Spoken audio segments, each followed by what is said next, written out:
My parents took me to court for buying a house. No joke. But they forgot. I walked into the courthouse holding the summons, and my entire body went cold. There they were, my own parents, sitting on the wooden bench with their lawyer, looking at me like I was a stranger. Mom's arms were crossed tight against her chest, her face hard as stone. Dad sat next to her, staring at the floor. The paper in my hand felt like it weighed 1,000 pounds. I couldn't believe this was real. My parents were actually suing me. For what? For buying my own house with my own money. The house I'd worked 3 years to save for. The house I'd dreamed about since I was a teenager. My hand started shaking so badly I had to grip the summons with both hands. People walked past me, their shoes clicking on the marble floor, but I couldn't move. I just stood there, frozen, staring at the two people who were supposed to love me unconditionally. Mom glanced up and our eyes met for a second. She didn't smile. She didn't look sad. She just looked determined. Like I was her enemy now. The bailiff's voice cut through my thoughts. Case number 47B, Madison Torres versus Michael and Patricia Torres. Mom stood up first, smoothing down her dress like she was about to give a performance. Her lawyer, a tall man in an expensive suit, gestured for her to approach the front. I sat down at my table, feeling my lawyer's reassuring hand on my shoulder. But I couldn't focus on anything except Mom's voice. Your Honor, she began, her voice trembling with practiced emotion, this isn't just about a house. This is about family. About loyalty. About respect for the sacrifices we made as parents. I felt my throat tighten. She was really doing this. Madison has betrayed everything we built together. For generations, our family has made decisions together. We discuss. We plan. We support each other. But Madison. She paused, pressing a tissue to her dry eyes. She went behind our backs. She bought a house without even telling us. She destroyed our family legacy of unity and trust. My chest felt like it was being crushed. These were lies. Complete lies. I told them about the house weeks before I bought it. They just refused to be happy for me. Dad nodded along slowly, avoiding my eyes. That hurt more than anything Mom was saying. During the recess, I met with my lawyer in a small conference room. Her name was Attorney Blake, and she had this sharp, confident way about her that made me feel like maybe I had a chance. She spread out papers across the table, studying them with narrowed eyes. Madison, listen to me carefully, she said, tapping a pen against her notepad. Your parents' claims are weak. Very weak. They're arguing emotional distress and family tradition, but that's not grounds for a lawsuit. However, she leaned forward, and I saw something flash in her eyes. There might be a loophole they're trying to exploit. Something about old family agreements or verbal contracts. We need to be prepared. I nodded, trying to absorb everything. My phone buzzed in my pocket, but I ignored it. The good news is, we have options. Strong options. Attorney Blake gave me a small smile. Just then, I heard voices in the hallway. I peeked through the small window in the door and saw my parents huddled with their lawyer. She needs to learn her place, Mom's voice carried through. This will teach her a lesson she won't forget. My stomach dropped. This wasn't just about the house. This was about control. About keeping me under their thumb forever. Back in the courtroom, my parents' attorney went on the attack. He was aggressive, firing questions at me about my finances like I was a criminal.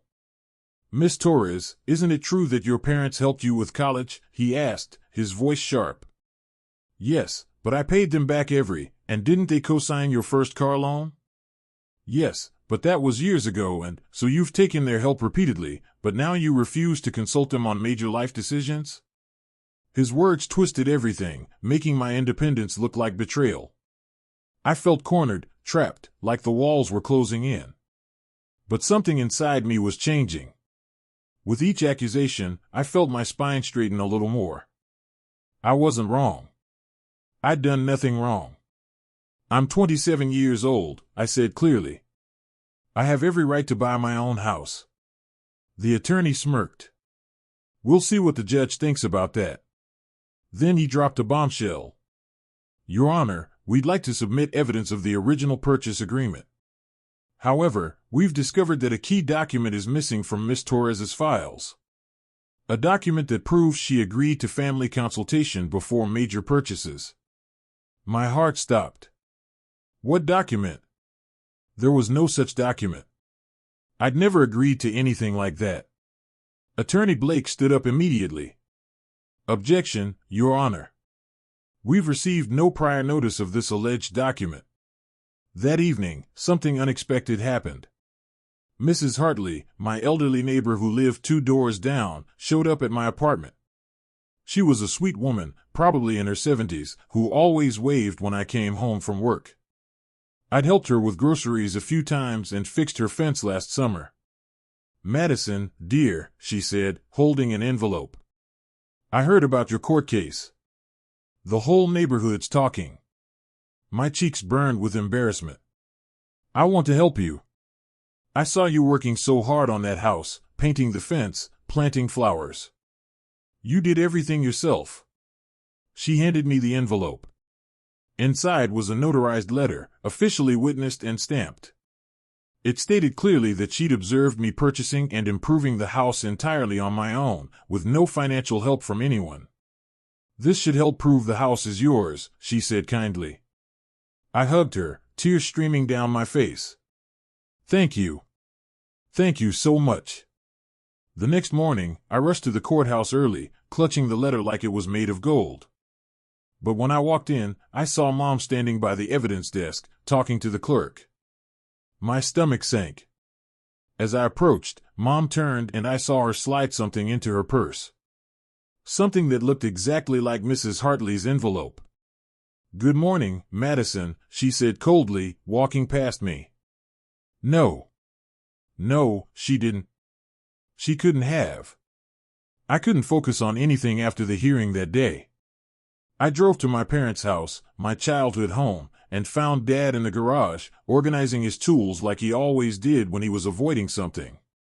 Dad, I said, my voice breaking. Why are you doing this? Why are you letting her do this to me? He didn't look at me at first. Just kept sorting screws into little compartments. Finally, he set down the screwdriver and turned around. His eyes were tired, sad. Madison, you don't understand. Your mother, when she gets an idea in her head, there's no changing it. If I don't support her, she makes my life hell. She stops talking to me for weeks. She freezes me out. But I'm your daughter, I whispered. Doesn't that matter? Of course it matters. His voice cracked. But I've lived with your mother for 32 years. I've learned that sometimes it's easier to just go along. I felt something break inside me. My father, the man who taught me to ride a bike, who came to every school play, who told me I could be anything, he was choosing his own comfort over protecting me. I'm sorry, Madison, he said. I really am. I walked out of that garage knowing I couldn't count on him. I couldn't count on either of them. I only had myself. And that would have to be enough. Attorney Blake called me 3 days before our next court date, and her voice had an edge of excitement I hadn't heard before. Madison, sit down. You're going to want to hear this. She explained that while reviewing the case files, she discovered something crucial. My parents had filed paperwork claiming they had inheritance rights to any property I purchased. They said it was based on some old family trust established by my grandfather. But here's the thing, Attorney Blake continued. They misfiled the paperwork. They put it under civil claims instead of trust disputes. And when I dug deeper, I found out that trust was dissolved in 1998. It doesn't exist anymore. Their entire legal foundation just crumbled. I could barely breathe. So they have no case? Not only do they have no case, but this error could get the whole lawsuit thrown out. I wanted to scream with relief. But then Attorney Blake's voice got serious. Madison, bring all your documents tomorrow. Everything. Because your mother knows about this discovery now. The court notified both parties today. My relief evaporated. What does that mean? It means she's going to try something desperate. Be ready. That night, I barely slept. When I walked into court the next morning, Mom's face was like a thundercloud. Her eyes were blazing with anger, fixed on me like lasers. She knew she was losing, and she wasn't going to go down without a fight. The courtroom was more crowded than usual. I didn't know why until I saw him, Mr. Anthony Brennan, an old family friend who'd been close with my parents years ago. They'd had some kind of falling out when I was in high school, and we never saw him again. Now here he was, sitting in the witness section. Attorney Blake had contacted him, she whispered to me. He'd agreed to testify. When Mr. Brennan took the stand, he looked directly at my parents. I've known Michael and Patricia Torres for 20 years, he began. And I've watched them try to control every aspect of their daughter's life since she was a child. Mom's lawyer objected, but the judge allowed him to continue. They told Madison what to study in college. They tried to choose her friends. When she got her first job, Patricia called her boss to check in so often that Madison nearly got fired. I remembered that. The humiliation of my boss pulling me aside to ask if everything was okay at home. I stopped being friends with them, Mr. Brennan said, because I couldn't watch them suffocate their own child anymore. Before he could say more, Mom stood up. Your Honor, may I approach the witness? She walked over to Mr. Brennan with her purse. Anthony, I think we can work this out privately. I have, Mrs. Torres, return to your seat immediately, the judge said sharply. But I'd seen it. She tried to bribe him right there in court. The next day at work felt strange. I tried to keep the lawsuit quiet, but somehow everyone knew. Small towns were like that. When I walked into the break room, conversation stopped. I wanted to disappear. But then something unexpected happened. My coworker, Danielle, came up to me at lunch. Hey, Madison. I just want you to know, what you're doing is brave. Standing up to your parents like that. You know about the case? I asked quietly. Everyone knows. And everyone's on your side. She squeezed my shoulder. Others joined us. People I barely knew offered words of support. My supervisor, Mr. Hayes, pulled me aside after lunch. Take whatever time you need for court, he said. And Madison? Your parents' reputation in this community isn't what they think it is. People see them for what they are, controlling and manipulative. If you win this case, you will probably be doing other young people a favor. Showing them they can stand up to toxic parents too. His words stayed with me all afternoon. I wasn't just fighting for myself anymore. I was fighting for anyone who'd ever been made to feel guilty for living their own life. That night, Danielle texted me, your mom's book club dropped her today. They said they didn't want to associate with someone who'd sue their own kid. I stared at that message for a long time. Mom's perfect social image was cracking. The judge called both attorneys forward on the fourth day of proceedings. I want to see all evidence from both parties. Everything related to the property purchase, financial records, and these alleged family agreements. Attorney Blake had prepared perfectly. She laid out my bank statements showing I'd saved every penny myself. My loan approval documents showing no co-signers. The deed with only my name on it. My parents' lawyer presented their case, but even I could see the inconsistencies. They claimed I'd verbally agreed to split ownership with them. But the dates didn't match. They said this agreement happened in March, but I hadn't even found the house until April. They said they'd given me $20,000 toward the purchase. But my bank records showed no such deposit. Every claim fell apart under scrutiny. The judge looked at my mother over his glasses. Mrs. Torres, your documentation doesn't support your claims. In fact, it contradicts them in several places. Mom opened her mouth, but no words came out. For the first time since this nightmare began, she had nothing to say. Her face went pale, then red. She looked at her lawyer desperately, but he was shuffling papers, avoiding her gaze. Dad sat perfectly still, staring straight ahead. I watched the composure Mom had maintained for days crack like a broken mirror. Her hands gripped the table in front of her. "Your Honor, if I could just explain," she started. "You'll have your chance to respond," the judge said firmly. "But I suggest you speak with your attorney first." I spent that entire evening going through old family papers I'd kept in storage. There had to be something that proved definitively that my parents had no claim to my money. Then I found it. Hidden in a box of childhood memories was an old family ledger from my grandfather's estate. When Grandpa died 8 years ago, everything was distributed according to his will. I remembered the lawyer reading it. My parents got the family business. My aunt got the summer cabin. I got a small trust fund that matured when I turned 25. I'd used that money, my money, legally mine, as my house down payment. The ledger showed everything clearly. The trust had been dissolved and paid out to me. There was no ongoing family trust, no shared assets, nothing that gave my parents any legal claim to my finances. I photocopied every page, my hands trembling with excitement and relief.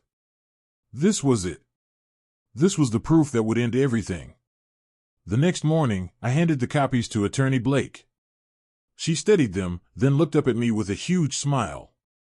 "Madison, this is perfect. This proves beyond any doubt that your inheritance was separate and complete. They have absolutely no legal standing." When we entered the courtroom, I saw Mom notice the folder in Attorney Blake's hands. Her eyes widened. She leaned over to whisper urgently to her lawyer. "Too late, Mom. Way too late." The truth was about to come out, and there was nothing she could do to stop it. Sometimes the universe has a funny way of revealing the truth. During a brief recess, the court clerk was organizing documents at the evidence table. She was new, probably just out of college, and she accidentally knocked over a whole stack of files. Papers scattered everywhere. Everyone rushed to help pick them up, including me. That's when I saw them, printed emails between Mom and her lawyer, planning their strategy. But these weren't normal legal strategy emails. "We need to make Madison look financially irresponsible," one read. "If we can show she's impulsive and reckless with money, the judge might question her judgment." Another one, dated 2 weeks before the lawsuit: "Patricia, remember, this is about establishing control. Even if we don't win, Madison needs to know she can't make major decisions without consequences." I felt sick reading them. This wasn't about the house at all. This was about punishing me for daring to be independent. The clerk saw what I was holding and went pale. "Oh no, those weren't supposed to be in this file. They're marked confidential." But it was too late. I'd seen them. And so had Attorney Blake, who was standing right behind me. "Your Honor," she said loudly, "I think we need to discuss these documents that were just revealed." Mom's face went from confused to horrified in seconds. She realized what had happened. Her own words, her own plotting, exposed for everyone to see.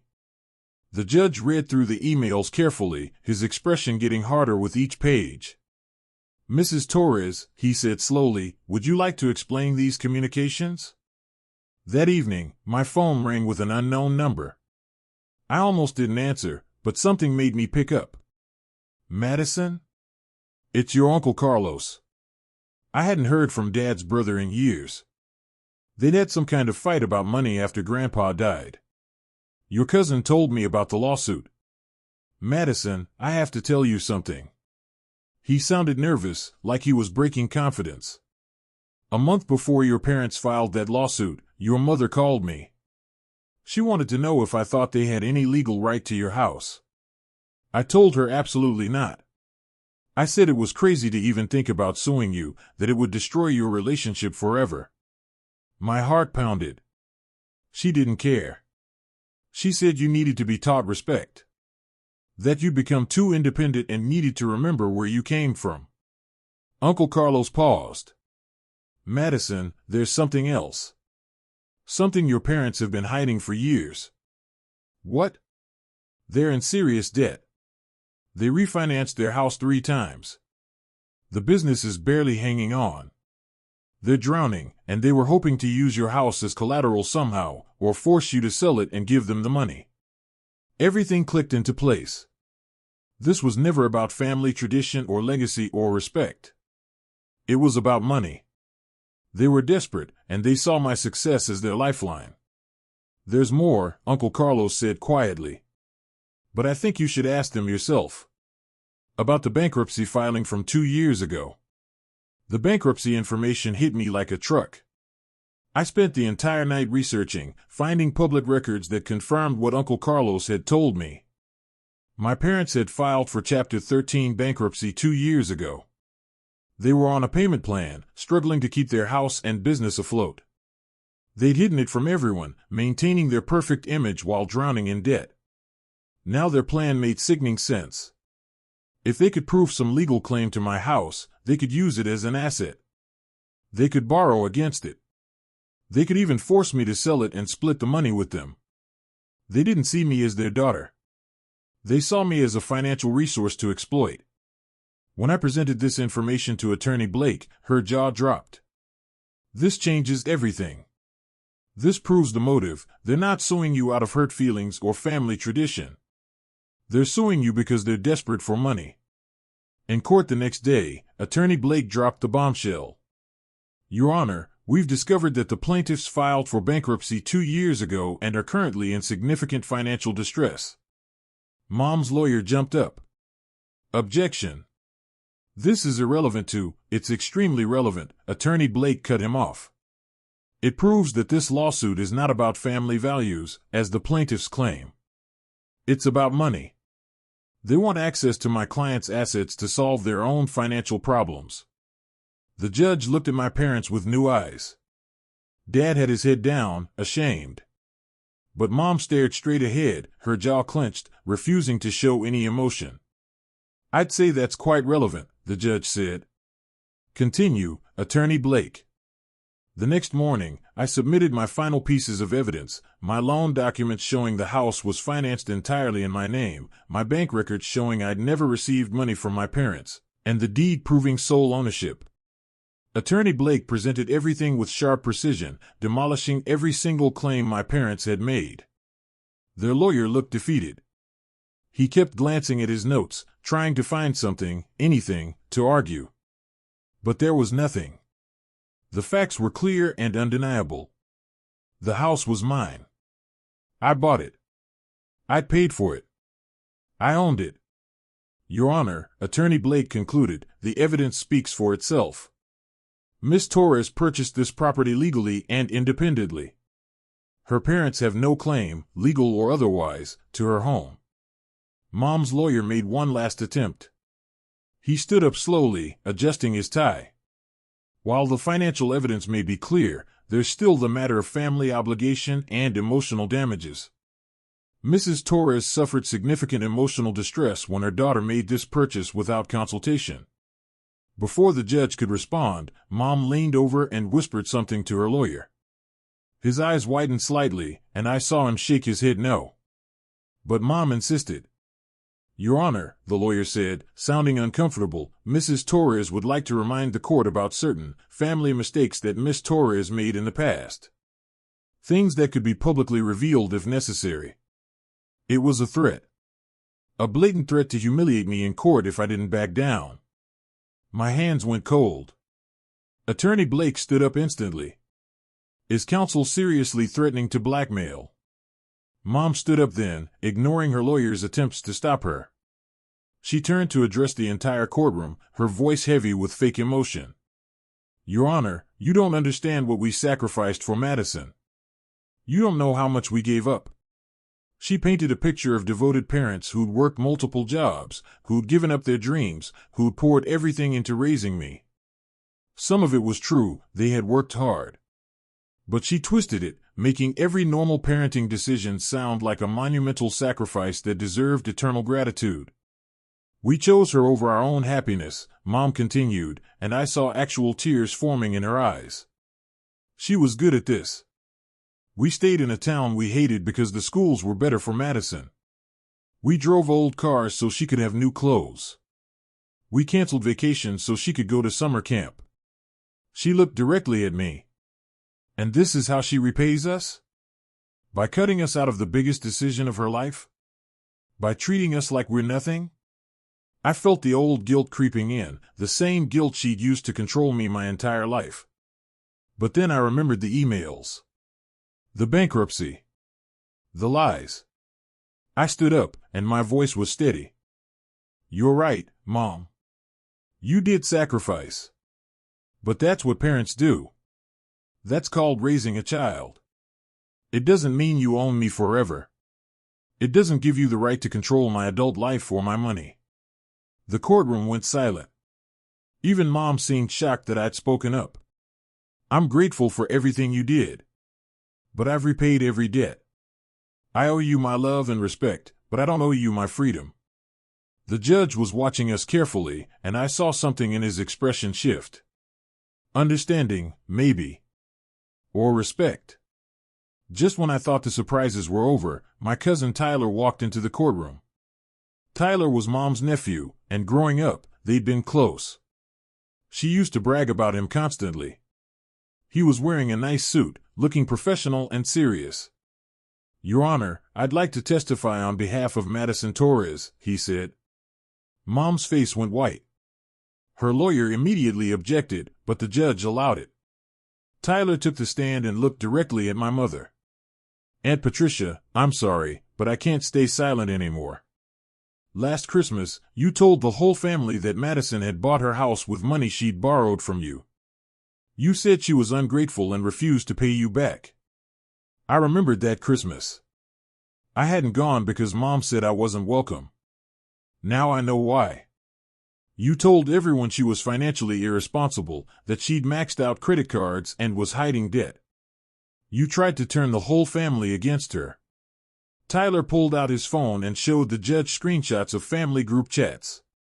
Mom had been spreading lies about me for months, poisoning everyone against me. The truth is, Tyler continued, Madison has always been responsible. She worked 2 jobs through college. She saved every penny. And when she bought that house, she called me excited to share the news. She wasn't hiding anything. She was just happy. He looked at me apologetically. I should have spoken up sooner. I'm sorry I didn't. Mom tried to interrupt, but the judge silenced her. The damage was done. Her own nephew had exposed her lies in front of everyone. Her perfect reputation was crumbling right before our eyes. That night, Attorney Blake called me with another discovery. Madison, I need you to come to my office right now. You're not going to believe what I found. When I arrived, she had property records spread across her desk. 5 years ago, your parents filed paperwork to add your name to their house deed. Do you remember signing anything? I shook my head. No. I never signed anything like that. That's what I thought. Because the signature on these documents isn't yours. It's forged. My stomach dropped. They forged my signature? It looks that way. And here's the really interesting part. If your name was on their deed as an owner, and they lost their house to bankruptcy, they could claim you owed them for their loss. They could leverage that to demand part of your house in compensation. It was convoluted and probably wouldn't work legally, but I understood the strategy. They were building a paper trail to create confusion and possible claims against me. But we can use this, Attorney Blake continued. We can prove their entire case has been built on fraudulent documentation. We can show a pattern of manipulation and forgery. This doesn't just win us the case, Madison. This could get them in serious legal trouble. Part of me felt bad for them, they were my parents, after all.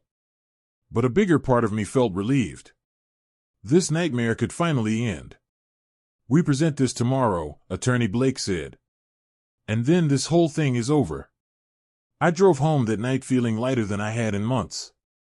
The next morning, I'd take back my freedom once and for all. The final day in court felt different. The air was charged, tense. Everyone knew something big was about to happen. Mom and Dad arrived separately, I noticed. They didn't even sit next to each other. When the judge called the session to order, Attorney Blake stood with confidence. Your Honor, I have new evidence that fundamentally changes this case. She presented the property records, the forged signature, everything. My parents' lawyer looked completely blindsided. Clearly, they hadn't told him about this. The plaintiffs, Attorney Blake continued, have engaged in a deliberate pattern of fraud and manipulation. They forged their daughter's signature on legal documents. They spread false information about her finances. They filed this lawsuit not out of hurt feelings, but as part of a calculated attempt to access her assets. Mom finally cracked. She stood up, knocking her chair back. She's our daughter. We have a right to, you have no rights to her property, the judge said firmly. Sit down, Mrs. Torres. But Mom wouldn't sit. We raised her.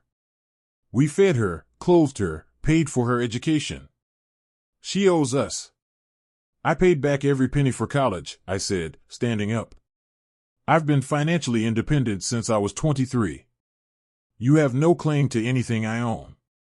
You ungrateful, selfish, Mom started. That's enough, the judge said sharply. Mrs. Torres, I'm citing you for contempt. Bailiff. The courtroom erupted in whispers. Mom's face went red, then pale. She finally sat down, trembling with rage. Attorney Blake presented the final evidence, bank records, testimony, documents. Everything that proved beyond any doubt that my parents' case was baseless and built on lies.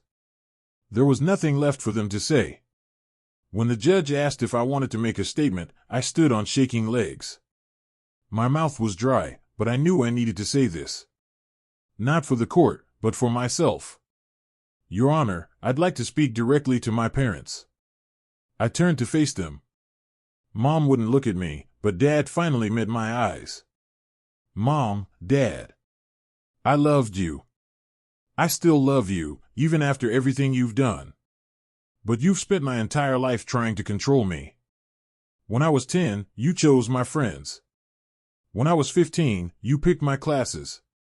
When I was 20, you tried to choose my college major. I took a breath, feeling tears threaten but refusing to let them fall. I thought when I became an adult, things would change. But they didn't. You called my job to check on me. You showed up at my apartment unannounced. You guilt-tripped me every time I made a decision you didn't approve of. Buying this house wasn't about hurting you. It was about finally living my own life. Being my own person. I wanted you to be happy for me. I wanted to show you the house, have you over for dinner, and make new memories. My voice cracked. Instead, you sued me. You tried to take away the one thing I'd worked so hard for. And for what? Money? Control? I don't even know anymore. Dad's eyes were wet. Mom's jaw was clenched so tight I thought she might break her teeth. I deserve better from you, I finished. I deserve parents who supported my independence instead of trying to destroy it. The judge paused after I sat down. The silence in the courtroom felt heavy, important. Like something had fundamentally shifted.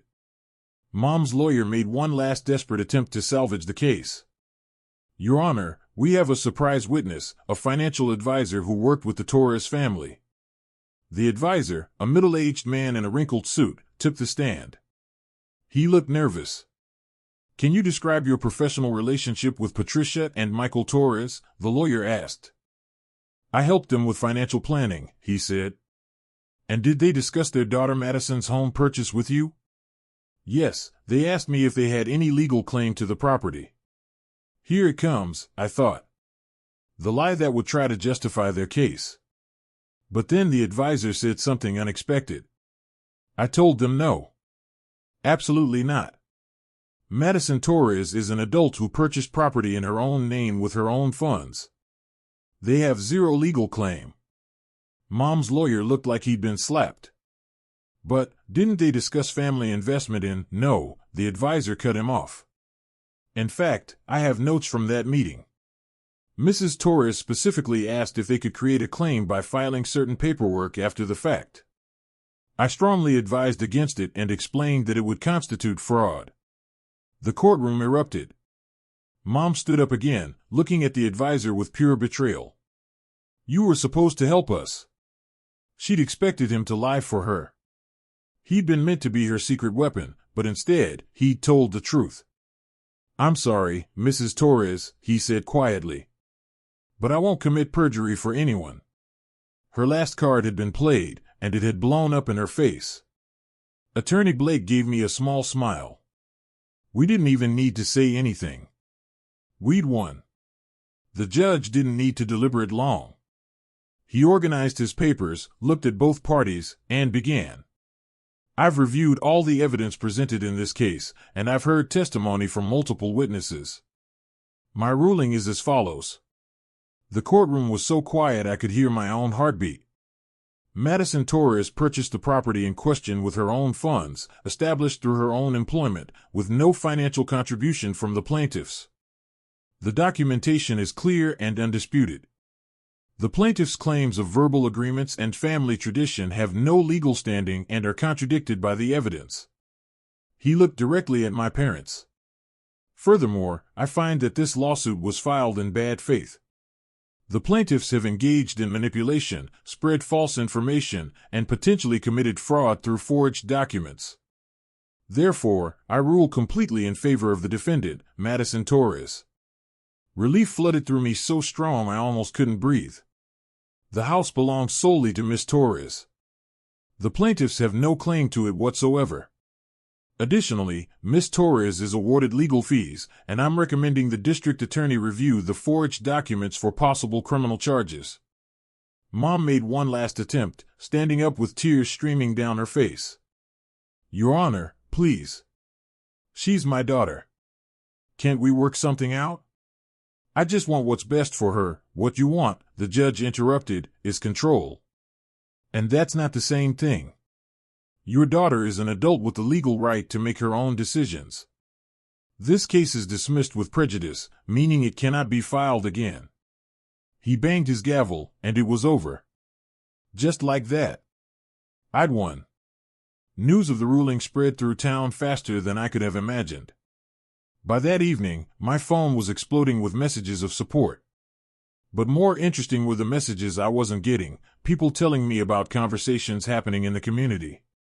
Mom's book club had officially asked her to leave. The church group she'd been part of for years had quietly suggested she take some time away. Her tennis partners were suddenly always busy. Dad's business associates were keeping their distance. Small towns remember things like this. When you sue your own kid for buying a house, people take notice. And not in a good way. I ran into Mrs. Hartley at the grocery store 2 days later. Oh, Madison, I'm so glad you won, she said, hugging me tight. Your mother tried to threaten me, you know. Said she'd make sure I regretted helping you. I'm sorry you got dragged into this, I said. Don't be. I've lived in this town for 47 years. I have more friends than your mother ever will. She patted my hand. People are talking, dear. And they're not saying kind things about Patricia Torres. Part of me felt bad about Mom's social downfall. But mostly, I felt nothing. She'd brought this on herself.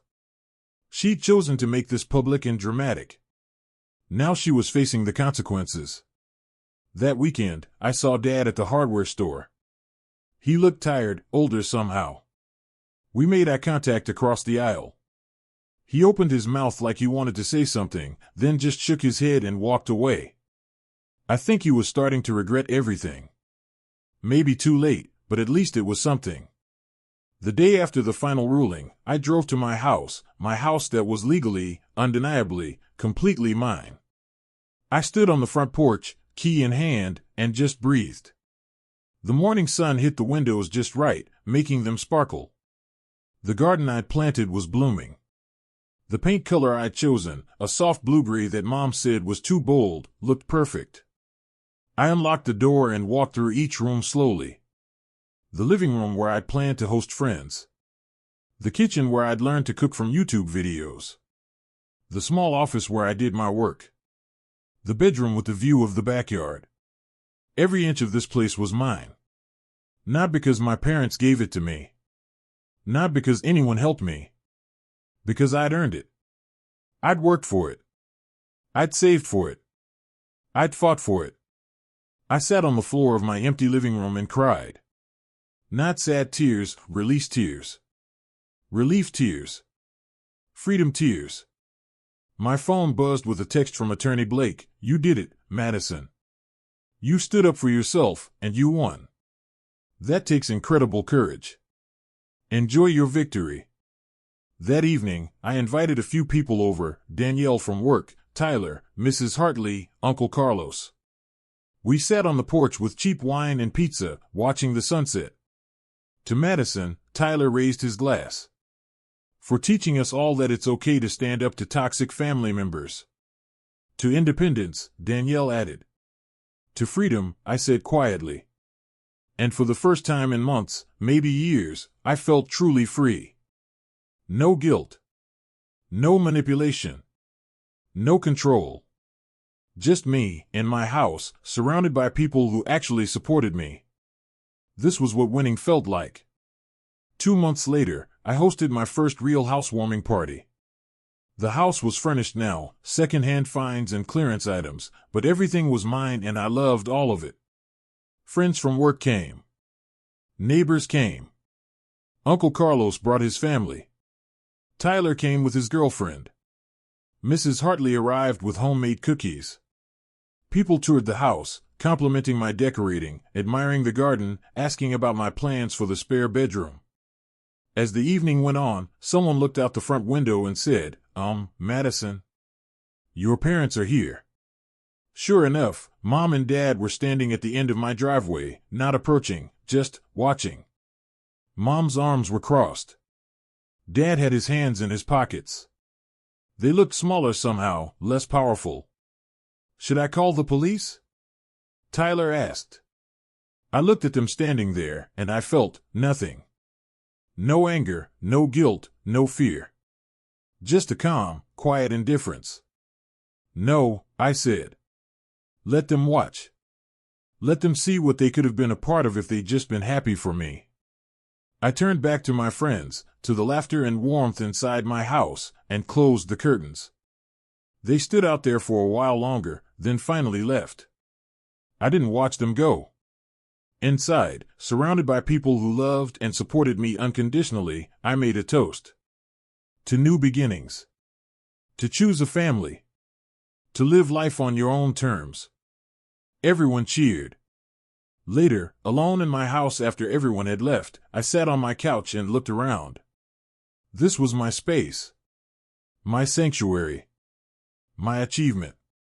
Mom and Dad had tried to take it from me, tried to make me feel guilty for wanting independence. But they'd failed. I'd won, not just the court case, but my freedom. And nothing they could ever do would take that away from me again.